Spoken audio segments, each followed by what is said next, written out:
Hello everyone, I'm Bruffy1322 and this video serves as an update to my best fully upgraded cars series where I take all vehicles in GTA 5 around a circuit to find the best to use for racing. If you want to know how all vehicles perform in a variety of different classes and formats, check the annotation on the screen or the link in the description for the full playlist of videos, and of course feel free to subscribe for future updates. But otherwise, let's get straight into seeing how the vehicles from the Cunning Stunts update compare to their counterparts, and we're only going to be focusing on the top 3 supercars from this update in this video.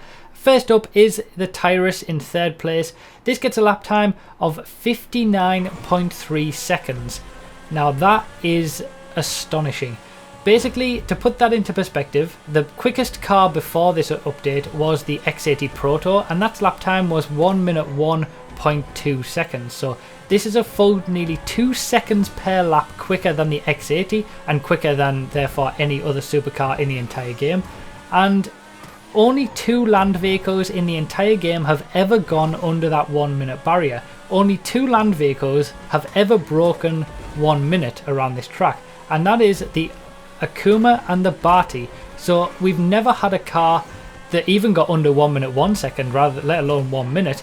And now we're having 3 of them because we've got the Tyrus here with 59 seconds, and that is only the 3rd quickest from this DLC.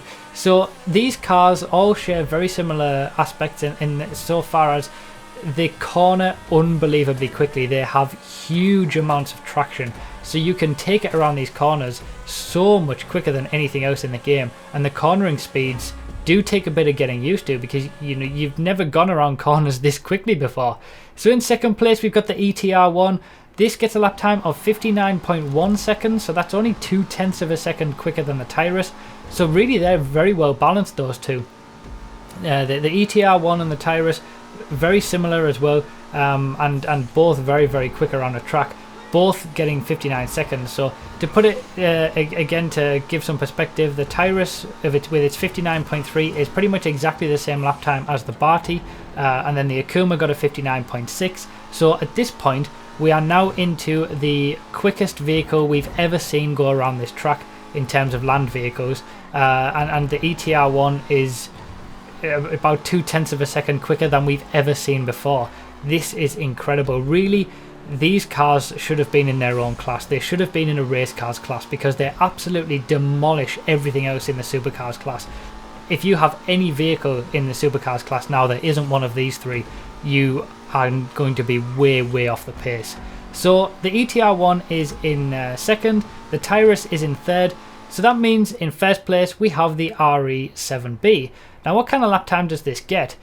Well, it's a 57.7 seconds. Now keep an eye on this lap because if you blink you might miss it. That's how quick it is. 57.7 seconds. Before this update, the quickest car we ever had got a 1 minute 1.2. And before the Finance and Felony update, the quickest cars we ever had were 1 minute 1.8 with the T20. So this is going pretty much 4 seconds, 3 or 4 seconds per lap quicker than what we've ever seen before. 57 seconds. I cannot even get my head around a vehicle that can go around this track that quick. Historically, bikes have always been quicker than cars, but we've finally got given some proper thoroughbred racing cars, and as they should be, around a regular racing circuit, they are quicker than bikes. It's just a shame that they've been put in the supercars class, rendering pretty much every other supercar useless. And you could realistically have any one of these 3, although there is quite a decent gap there with that 1.4 seconds to the ETR1 and the Tyrus from the RE7B. Ultimately, you could have any one of these 3. As long as you've got one of them, you're going to be able to compete in a supercar race, but you have got to get used to those cornering speeds because you are going so much faster around the corners, faster than we've ever seen before, as the footage probably showed.